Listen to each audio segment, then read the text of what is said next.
Leo nataka kukwambia neno la msingi sana.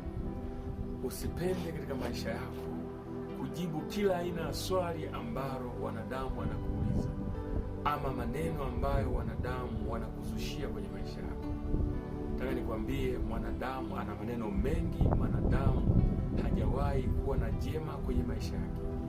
Kila linalokuja kwake, hata ukifanya zuri, analibadilisha kuwa baya, na mara nyingine anaweza akawa anatafuta katika namna ambayo unakosea. Lakini usipende kumjibu mwanadamu, kwa sababu unaweza ukakosea katika kujibu, kwa sababu hasira ya mwanadamu haitendi haki. Na siku zote mwanadamu anapokuwa anataka kumjibu mwanadamu akiwa katika ghadhabu, ni rahisi kukosea na kumkosea sana Mungu.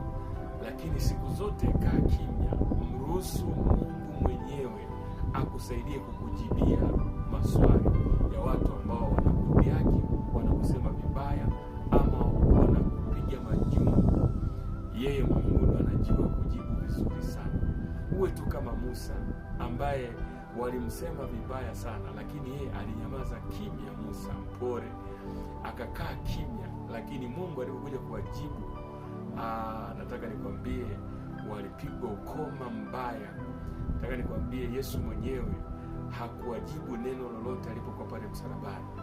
Walisema, kama wewe ni mwana wa Mungu, shuka hapo juu msalabani. Wakasema, uliokoa wengine, kwa nini usijiokoe na wewe? Nataka nikwambie ndugu yangu, Yesu alinyamaza kimya mpaka ilipofika wakati ambapo Mungu alimjibia. Pale ambapo walipoona tetemeko kubwa limeshuka, wakaona kabisa miamba inapasuka, alafu wakaona giza ghafla mchana, wakaona pazia la hekalu limepasuka, wakasema, hakika huyu ni mwana wa Mungu. Nataka nikwambie ndugu yangu, kuna wakati Mungu mwenyewe atakutambulisha.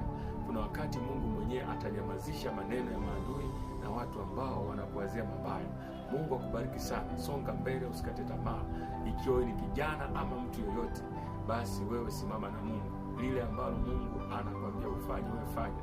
It doesn't matter wanadamu wanasema nini. Mungu ndio msemaji wa mwisho. Amen.